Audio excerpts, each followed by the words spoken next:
Alright, hello everyone, it is silverkyle, and today I'm going to be going over my top 10 favorite games of the last decade. So, 2010 all the way to 2019, and this was such a hard list to make. I had a blast doing it. I took the top 20 game, I went through all the systems that have been out for the last 10 years. Any game that came out in 2010 or later, I took my top 20, and I started categorizing them. And I feel that 8, 9, and 10 are so interchangeable with the other games that were past that in my top 20 because they're so close in rating. 7 to 3, oddly enough, were very easy to do. I was like, yeah, that's 7, that's 6, that's 5, that's 4, that's 3. And then number 1, I just kept going back and forth with. Because my top 2 games are not only my favorite 2 games of the last decade, but they are my top 2 favorite games of all time, just by chance they were released in the last decade. There's so many good games in the last decade, but I also feel that there's so many games that I haven't played that could also easily be in this top 10 list. But this is what I played, and this is what I decided to go with. And honestly, number 1, I kept going back and forth, that in the last 10 minutes of this video, just before this video, I said, okay, number 1, is that actually number 1? And I switched it again. So I think it really just depends on my mood, but this is what I'm going with as of right now as my top 10 favorite games of the last decade. All right. Number 10. We're not jumping ahead that soon. Number 10, Mario Odyssey on the Nintendo Switch. This is what I want from 3D platformers. This is a genre that has really died since the past 20 years, honestly. Maybe on the PS2 at the beginning of its life cycle, there was quite a few of them. And GameCube, obviously, was still doing quite a few of them. But then after that, I felt as soon as the next generation launched, there was so few of these games. And Mario has always done it excellently. And now I still love the 2D Mario games. Obviously, Super Mario Bros. 1, I love. Super Mario Bros. 3, Super Mario World, fantastic games. But then when we got to the 64, and we had Super Mario 64, that is exactly what I want from them. And I wouldn't say that we had that on the Wii U, because Super Mario 3D Land just wasn't, I think it's called 3D Land, the multiplayer one on Wii U. That was more for multiplayer, and the levels and puzzles that we had in that weren't up to par with the Galaxy games, Super Mario 64 and Mario Odyssey. This is, if you have a Switch and you like 3D platformers, you owe it to yourself to try this game out. It is fantastic, and there's so many moon stars. It's crazy. It'll keep you occupied for quite a long time. Number 9, Bravely Default. Another genre that really has been dying for ever since we kind of moved to third-person games, which is unfortunate because I absolutely love these, especially growing up in the 90s, is turn-based JRPG games. The music in this is absolutely fantastic. The art style that they have, when you go into these cities and you see these gigantic, enormous buildings, I had such a blast going through this and seeing everything. And then the turn-based style of game that they have in here, or gameplay rather, is exactly what the turn-based genre needed because sometimes turn-based games, it's kind of boring. There's not really a lot going on. You're having this battle, it's kind of going slow. In this game, you're able to fast forward, depending on how fast you want to go through the game when you're in your turn-based battles. But the other thing with this game is that they allowed you to forego some of your turns, up to 4, to say, okay, instead of having 1 turn for the next 4 turns, I'm going to do all my 4 attacks in one go, or I'm going to heal 4 times, or I'm going to revive. And it really changed the dynamic of how you play this game and how you strategized every battle. Can I kill this monster because every teammate is dead with just my 4 turns right away and just be over and done with? Or am I going to, I'm only 1 character left, and am I going to do my 4 attacks? The monster's still going to be alive, and they're going to kill me because I wasn't able to kill it. I loved that aspect of this game. And the music in this. The twist in this. So much fun. The only negative of this game is that it kind of makes you repeat a lot of the certain things. But I feel that at that point you're also able to fast forward a lot. And it's also the narrative of the game is kind of telling you that you have to do this, and it goes along with the twist. So it still worked because the twist is so darn good. But yeah, Bravely Default. fantastic game. I think we are getting an actual sequel. We had Bravely Second on the 3DS, but we're actually getting a Bravely Default Second, or Bravely Default 2, some kind of sequel coming out for the Switch, and I cannot wait for that game. All right, number 8 is a game that I did not put a lot, or you can't put a lot of time in one playthrough. You can play it numerous times and bring up the hours, but and that's why I didn't want to say, okay, I'm only going to have games where you have to put at least 25 hours into or something like that. There are a lot of games here that I've played over 100 hours into, but this game takes about an hour to 2 hours to beat, and that is Journey. It is an emotional roller coaster playing this game. The music and the emotions that you actually feel, not because of a narrative of somebody telling you what's going on. There's no dialogue at all in this game.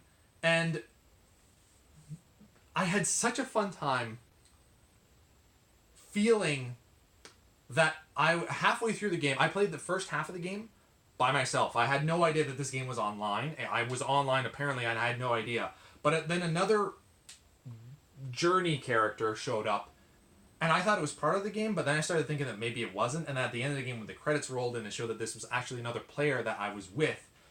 This character showed up at the exact right time. It's near the end of the game when you're at the winter level, and it's the only time that your character is kind of changes pace, and you can't go super fast. You have to kind of walk through and trudge through the snow, and you're freezing, and we were doing these little chirps to each other to kind of push ourselves and motivate us to continue on.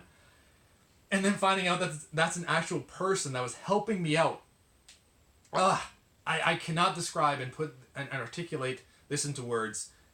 Fantastic game. It is on the PS4 as a download, and if you have not tried Journey, I strongly recommend trying it out. If you can play it with somebody else, that is even better. I don't know how alive the community actually is and if you can still get it to play with somebody else, but I absolutely love this game, and it had to be in my top 10. Flower is another excellent game. If you get this collection, this is definitely worth it for the PS3. I wish they would do it for PS4. All right, number 7, which it's the complete opposite of Journey. I felt no emotion playing this game other than it's very addictive, and I put in hundreds of hours into this game. In the multiplayer, I did play the single-player campaign as well, and it was also fantastic. I absolutely loved it. But for me, the multiplayer in this game is definitely what puts it in the top 10 games of the last decade, and that is Starcraft II. This was a time at the beginning of the decade where I was living back at home, and my brother was there as well, and we would just play this for hours upon hours, 2v2s and 3v3s, and I absolutely loved that time. I will cherish that time forever because whenever I could play a game multiplayer, I wanted to play it with my brother, and I played hundreds of hours with him at this game, and that's something that ever since we started playing video games, we played a lot of single player games back in the day because that's what we had, because that's how the genre kind of worked, because they'd have multiplayer games, but they'd be mainly Mario Kart, so you're against each other. Mario Party, you're against each other. GoldenEye, you're against each other. But to play games together in co-op is always what we wanted. And in this, you're playing against other people, and I can't ask for a better experience. StarCraft II, one of the best RTS games ever made. I would argue that it is the best one ever made. Although there's quite a few that could take the cake as well. All right, number 6 is another 3DS game, and that is Fire Emblem Awakening. My first ever Fire Emblem game. Oh, strategy RPGs. Another genre that I absolutely love, and I also like that this is there haven't been really a lot of strategy RPGs, really big ones anyway. I feel that turn-based really is what people went for back in the day, in the 90s and stuff. But I'm so glad that Fire Emblem exists because Fire Emblem Three Houses sold so well that I feel that we're just going to continue getting these, and some other publishers might end up saying, okay, you know what? Let's do another Final Fantasy Tactics. That would be amazing. But yeah, Fire Emblem Awakening. Matt Mercer lends his voice in this. The story, not only the gameplay, but the story in this is great, and the music once again. RPGs, music is where it's at for those games. All right. Now we're going to get into some games that I have double dipped. And I did not put any remakes or remasters other than the games that I double dipped a little bit into. But the original game did come out in 2010 or later. So, number 5, I believe. Yeah, 5. Uncharted 3, which I also have in the PS4 collection here, with the trilogy. Uncharted 3 was a perfect well, it wasn't the perfect ending because Uncharted 4 happened, but at the time we thought that that was the end of the trilogy. And a third-person game where you basically feel like Indiana Jones, it's exactly what I wanted from the Tomb Raider games that we eventually got once Uncharted happened. Then the new Tomb Raider, which was also very close, specifically Tomb Raider 2014, that one was my favorite out of that new trilogy, and that was very close to making it on this top 10. But didn't make it. We still got Uncharted 3 here. Nathan Drake, voiced by Nolan North. Once again, I think that sometimes if you're going to have voice actors, you have to have really good ones that you can feel, that you can get the charisma out of just through a voice. There are certain people that you can totally get that with. There are actors that also, you just hear their voice, at Morgan Freeman, for example. But there's quite a few, like Kiefer Sutherland, Hugh Laurie. There's quite a few. I'd have to think a little bit more, but just off the top of my head, those are ones that when you hear their voice, it's so powerful. And Nolan North, like, you want to like the guy so much with the way he talks as Drake. I absolutely love this, and that's why I had to get the trilogy on PS4.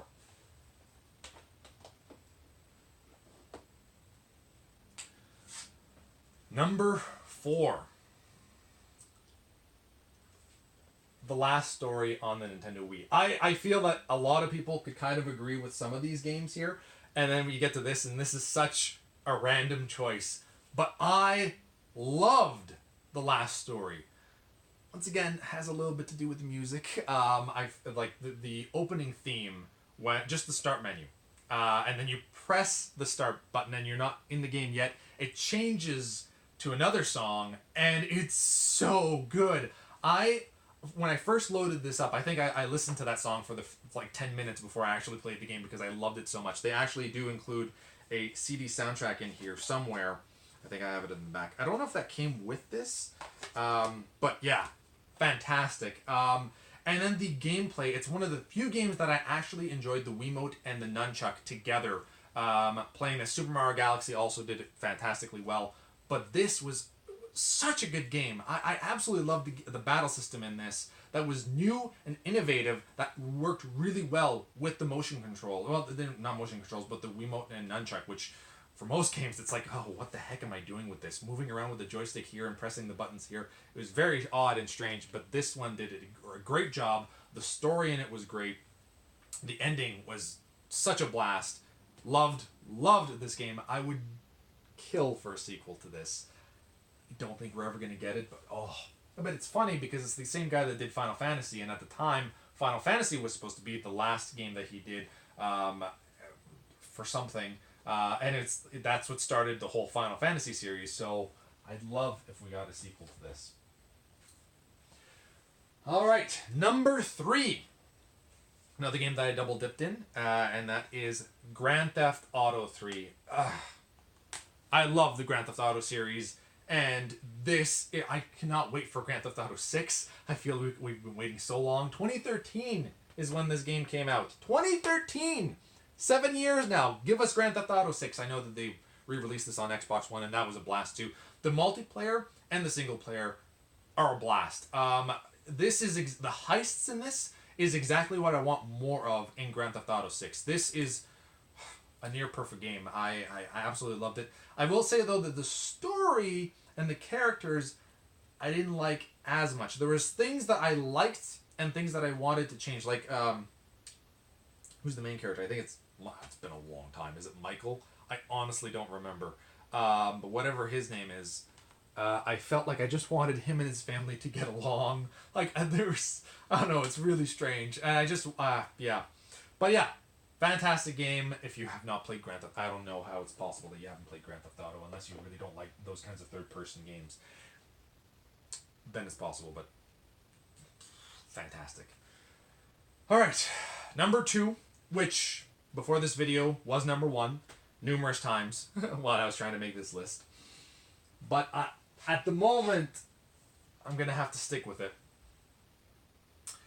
And that is The Legend of Zelda Breath of the Wild. So close to being number one. This... There are no words to describe this. I liked Zelda. I loved Ocarina of Time, but I never really got into any of the other games. They would come out and I'd always be like a little bit intimidated for some reason. I don't know what it was, but maybe it's because I played a little bit of Majora's Mask, and that just... I was like, I can't do this. I know that some people love that game, but for me, it was very hard to get into. Also, I was much younger. I was probably like 14 at the time when I played it. So I had a very hard time playing the other games. I did play a little bit of Twilight Princess, and I was liking it, but then something else came out, and I never ended up playing Skyward Sword. And Wind Waker, I saw a little bit of. That game actually looks very good, and I would love to play it. I will. But then Breath of the Wild came out, and they changed things up, where instead of huge dungeons, which I think that's what intimidated me, it's what scared me. They changed it into bite-sized dungeons that were mini dungeons, but 120 of them, with 4 actual main dungeons that you could actually do. I ended up doing all of them. I did all 120 shrines. I did obviously the 4 dungeons, and I beat this game. And there's still so much more that I could go back into and try to get all the armor, all the different weapons, level everything up. There's still so much more that I could do, but I felt like I've had my time with this, and I'm just waiting for Breath of the Wild 2. But every time that I see gameplay of this game, it just makes me want to go back. But it's such a commitment. I'm close to 100 hours in playing this game in just my first playthrough ever. That's incredible. That it retained my attention for the month that I played it, and I played 100 hours. That is so rare for me nowadays to take that time and just play one game that's not multiplayer at all. I will do that with multiplayer games here and there because it's just so easy to drop in and out. But this, I had to get all those 120 shrines. I loved The Legend of Zelda Breath of the Wild. There was one weekend where my girlfriend and I got it for the first time. We both had our Switches. We both got this at the same time.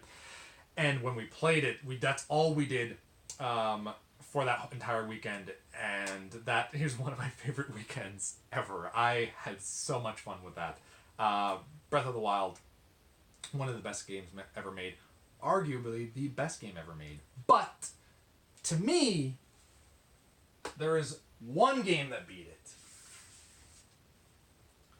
And when I saw the trailer for this back when it first came out, I had chills running down my spine just listening to the music. Music, to me, is a big thing. And I think that's why this game might have gotten an edge over Breath of the Wild, because Breath of the Wild, I like the music, but it's not as profound and resonates in me as much as Skyrim does, which I've bought a few times, and I will probably buy it on the Switch as well, and on PC now that I actually have a gaming PC. Skyrim! Ugh! That is, I have the dragon, I have the collector's edition. This was a ride. I loved Skyrim. Now, obviously, there are still bugs within the game, although the bugs that I encountered were rarely ever bad, and it's just... I felt like I was actually in this world.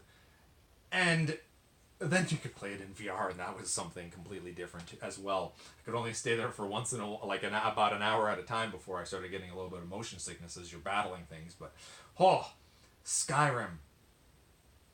I don't even know where to begin with this game. It is the massive storyline where you get to choose what side you're going to be on. And so many different aspects of this game. Are you going to be a good character? Are you going to be a lawful character? Are you going to be a chaotic character? Are you going to be an evil character? Are you going to be neutral? Who are you going to side with? Who are you going to help? Who are you going to betray? Who are you going to backstab? So many different ways of playing this game, and all at the same time, just living in this world. And every time I would play this game, and I've played it numerous times, I would just stand there and just listen to being outside in this game and look at this expansive world that I could be like, I want to go over there. And I would. It was insane. And there's, along that path, I'd find random quests these people would run by, or this gigantic giant would come over, roaming over, or this mammoth, or a dragon would come down and rain hellfire down on me. Fussroda. There's just so much about Skyrim. That's why I felt like I had to put it as number one, because I just felt so alive in this world. Every time that I do, I cannot wait for Skyrim 2. Not Skyrim 2. What am I talking about? I wanted to say Breath of the Wild 2, because that's one game that I am very much looking forward to, and Elder Scrolls 6. I cannot wait for those games. And then Grand Theft Auto 6. Imagine if we got a year where we got those 3 games in the same time. I would be literally in heaven. So there you have it, though. That is my number one game of all time. Skyrim, which obviously is my favorite game of the last decade. Let me know in the comments below what your top 10 games are and what have I missed. You might say something and be like, Kyle, what about this game? And I might be like, yeah, that's in my top 20, or I have not played it and I'm going to have to put it in my list of games to play. That is just an enormous list already. So thank you all for watching. You have been bearded in. Beardage.